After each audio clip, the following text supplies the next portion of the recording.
ఈ వీడియో ఖచ్చితంగా మీ friends and family members ఎవరైనా ఉంటే వాళ్ళకి షేర్ చేయండి. ఎందుకంటే ఇలాంటి స్కామ్ బారిన పడకుండా ఉంటారు. హాయ్ ఫ్రెండ్స్, నేను నిన్న ఈ కొత్త ఫోన్ తీసుకున్నా, ఓపో F25 Pro ప్లస్. అయితే ఆయన వచ్చేసి నాకు ఫోన్ కొత్తదని ఫోన్ బాక్స్ తీసుకున్న బిల్లు బాక్స్ రెండు చూపెట్టిండు. మా వాళ్ళు కూడా ఇద్దరు ముగ్గురు ఉన్నారు ఆడ. వాళ్ళు కూడా చూసిరు, మా బాగానే ఉంది, మంచిగా ఉంది, తీసుకో, బెటర్, మంచిగా పని వస్తుంది అని చెప్పేసి తక్కువ ప్రైస్లో ఈ ఫోన్ నాకు ఇప్పించిరు.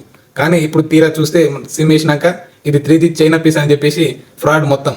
దీనికి మా వాడు నిన్న చూడలే కాబట్టి ఈరోజు ఆయన వచ్చి మొత్తం చెకింగ్ చేసిండు. ఈఎంఐ నెంబర్ కానీ లోపల సెట్టింగ్ కానీ అవన్నీ సెట్ చేసిండు.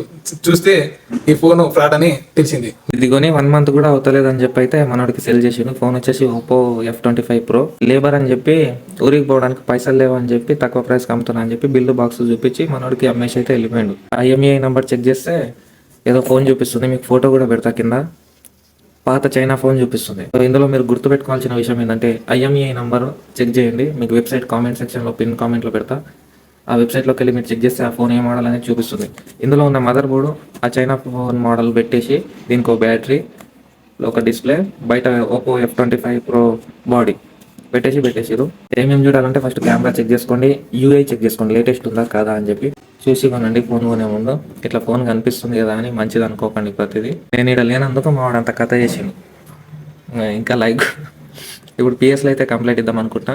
వాడు అమ్మినోడు ఫోన్ స్విచ్ ఆఫ్ చేసుకుండు.